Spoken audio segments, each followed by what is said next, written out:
Hi everyone and welcome back to Doyle AR TV. While it's just me, I'm going to try to keep it as short as possible. Can't promise anything, so I might still drive you a little bit crazy with long rambling speeches like this one. But if you want to share your passion for the emerging technologies that I talk about, augmented reality, virtual reality, and wearable computing, send me an email, ardoyle@doylear.tv, with co-host in the subject heading, just so I know what you're wanting. Probably a good idea. First, I'd like to thank Debbie Foster over at shesays.com for the podcasting mic. Thank you so much, audio worries out the window. Let's put it to good use, shall we? What's new in hardware? Meta-View.com. That's what. It's a startup out of the University of Columbia teaming up with Epson. You can see their Movio head-mounted display, HMD glasses. The dev kit is going to be released soon. They are asking for people who want to develop for their unit to send them contact details so that they can work out who's going to build what for them, who's going to be the best partners to team up with. It was founded back in December, so it's fairly new, by nextgenedu.org founder Maren Gribbets. And it's supported by Professor Stephen Feiner, whose lab created the first outdoor mobile augmented reality system using a see-through display in 1996. So he's definitely someone who knows what this is all about. This reflects exactly how this technology can work in an intuitively controlled way. I mean, the whole idea of gesture control and being able to see through the glasses and then look at an object. I mean, you just saw in the video there that this is going to, the objects that you're envisioning are going to be on, the table or on the wall. So the information you're receiving isn't going to just be floating up in space where it shouldn't be. It's actually going to be on a surface that makes sense. So it's not going to be like this technology is going to have you walking around like H+, where everything's just in the air, you're permanently connected to the bubble. This is going to be where you want specific news feeds, you want specific information, you want to bring up, you're at the shops and you're like, what was it that I was supposed to get? Just bring up a little window that says exactly, what your shopping list is, and you don't look like a weirdo standing there reaching out into the nothingness. I mean, if you look at things like Heavy Rain or Total Recall, then the new one, not the old one, did the old one have this in it? Can't remember. Iron Man, these sorts of things this sort of technology has been around in our current media for quite some time. And I think it's very, very cool. And it's going to be really interesting to see how this turns out. Because for me, this is way better than Google Glass. Sorry, Google, but no. Yes. No.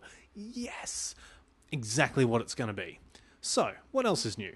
Sensix smart goggles are kind of still newish. They're said to cost slightly below the $1,000 mark, which is still more than the Oculus Rift.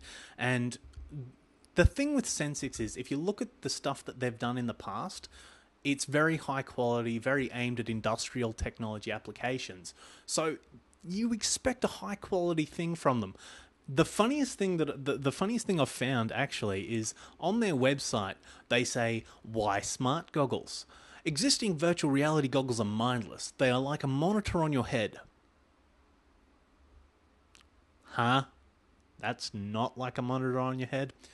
Granted, the Meta goggles are, they're dorky looking, yeah. But this...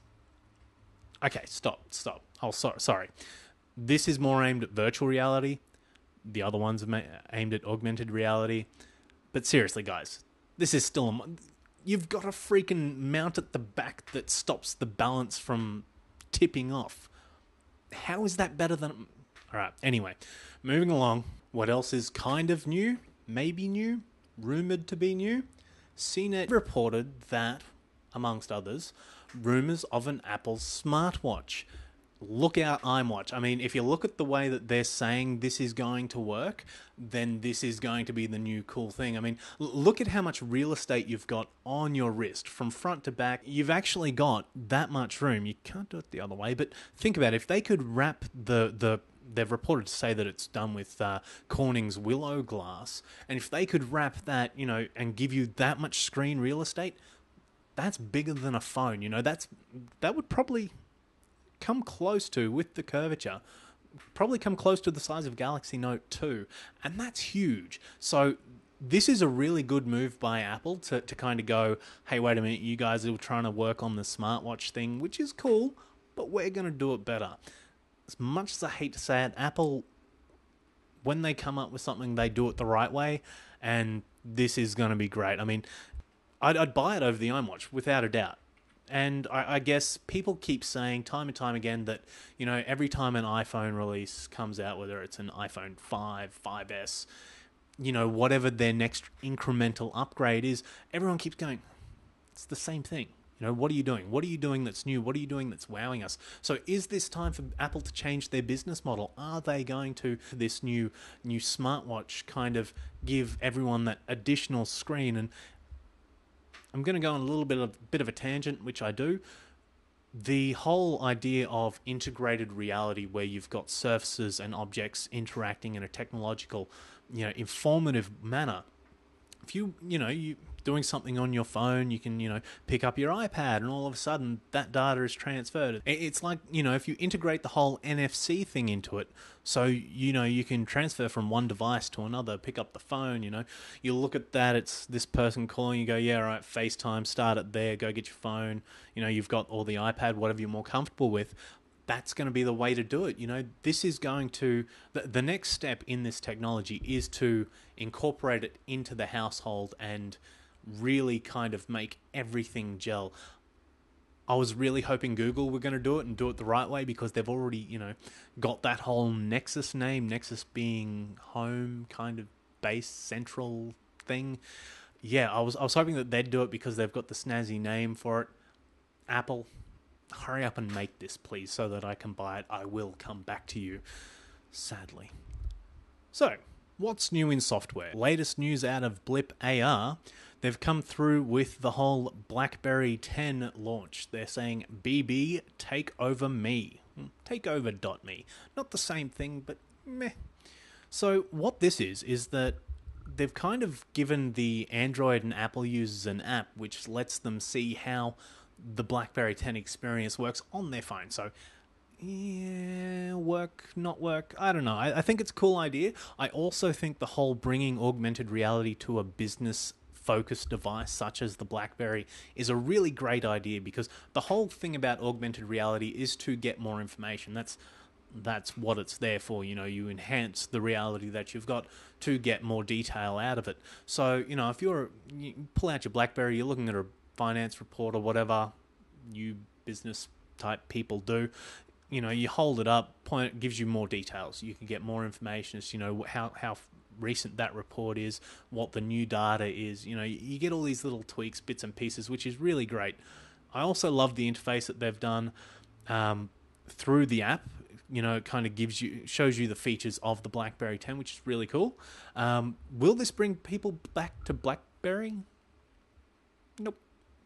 I mean, people who love their apples love their apples.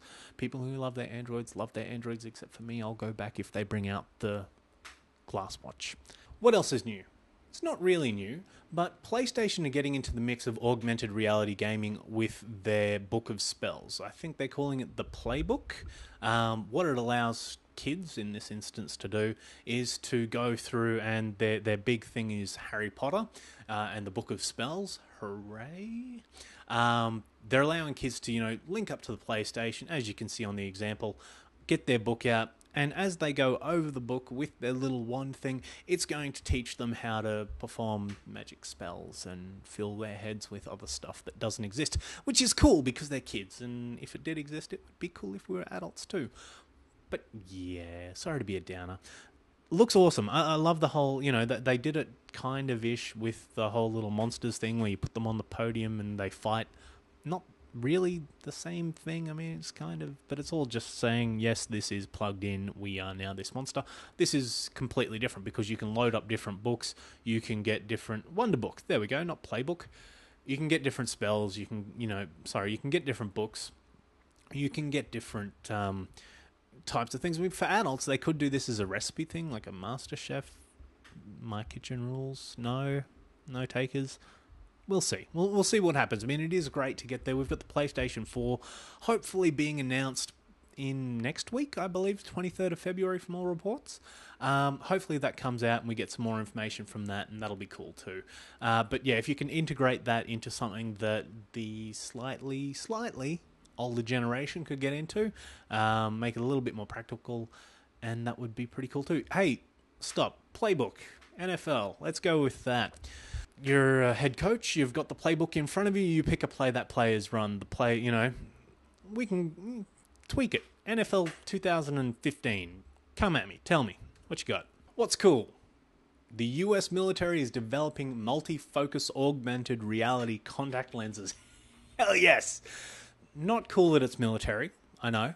Sorry. But this is the way these things work. They got the money, they're going to bring out the technology. It's just how it is.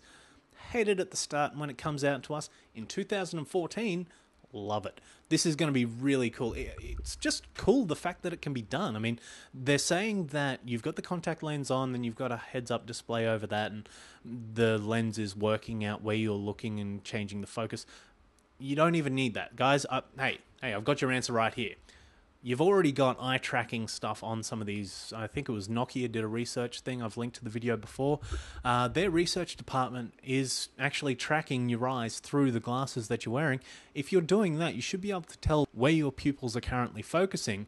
And then from there, you should be able to work out what frequency, or whatever the technological term is, that the HUD will actually change focus on what's going on there, and refocus the image on the HUD to work with your eyes. Don't even worry about the heads up, the contact lens. They already use a HUD. What's the point? You're giving them 2 layers of screens. Just use one. Use what you got. It's done. The tech will be available, as I said, in 2014. Hopefully, just do it my way. It'll be out sooner. Less, of course, I know absolutely nothing, which I do, and there's other reasons this can't be done. Maybe that just, the whole refocusing thing isn't possible. So, what else is cool? What did I tell you? This is sort of like that Hoops AR thing that I posted to on Monday. It's come out of Mashable last year. So this is how old it is, that the NFL tickets for, I think it was the Philadelphia Eagles, have it so that you can hold your phone, your obviously phone at the moment, because we don't have the Google Glass, over your season pass, and it will actually give you more details. So, hopefully, once this comes out, it'll be more like I posted on Monday, but this is pretty damn cool, I think more teams will be getting on board with this. I'd like to hope so, and I'd like to see it come to Australia, because I'm not flying all the way over there to do it.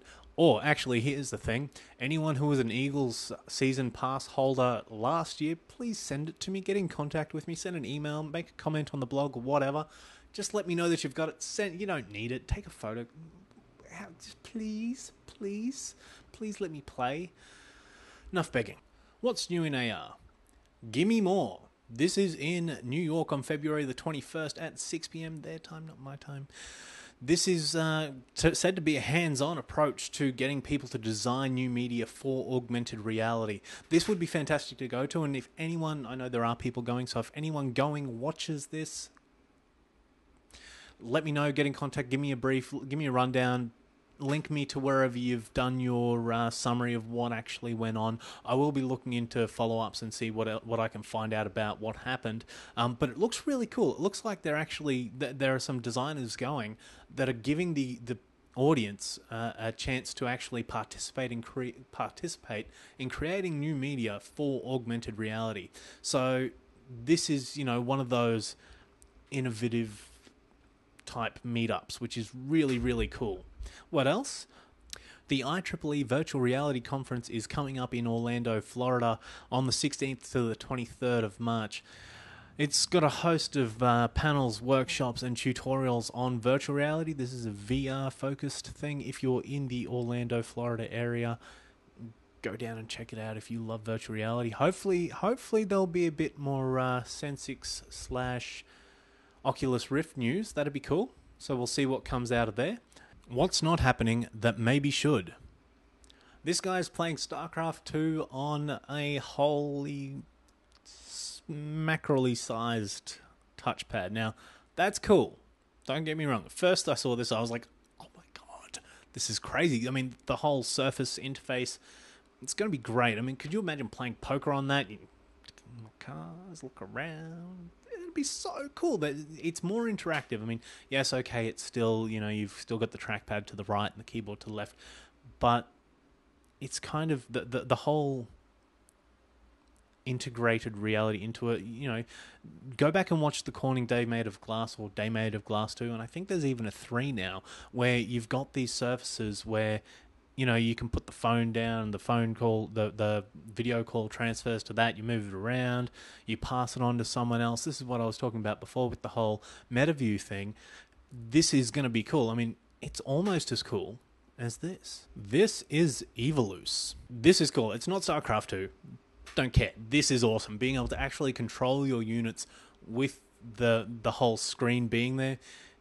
How awesome is that? I mean, you've got full field general control going, you guys go that way, you guys go this way.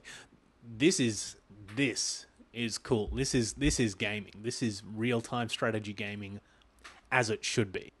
Now, on the more serious side of things, think about the whole way that this is going to happen with blogging and podcasting. If you could do this with a head-mounted display where you could see what I was seeing, actually, to be honest, talking about augmented reality would be so much easier because I could show you what it is. I could show you through the little camera what it is that I'm seeing, what it is that I'm augmenting, how it's going. I mean, think about facial recognition apps tied in with social networking. Walk in, you've got friends, you get 200 people on your friends list. What? You don't know that many people. You're not going to remember their names. Bam, facial recognition. Straight away, you know that person's name. You know where you were last with them. You know what event you're going to be at with them next. You've got their recent status updates, all those sorts of things. You've got that information there. Head-mounted displays are going to be awesome. They are, the whole Meta glasses, Google Goggle Glass, Project Glass, whatever they want to call it. That's what it's gonna be like, and that is so cool. Okay, so you might be wondering, what have I done? Demanding much? No, really, I'm working around YouTube's lack of ability to let me link to external stuff from my videos. I've introduced the QR code. I'm pretty sure you can get in-browser applications that let you, see what the QR code is. Don't know how that's going to work on a YouTube video. Try it, let me know. What have you done, huh?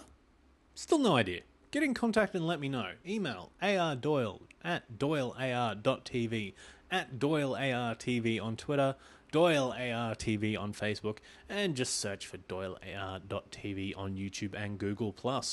Now, hopefully by the time I post next week's episode, I'll be ready to start doing reviews on different AR applications like you saw on Monday, so stay tuned.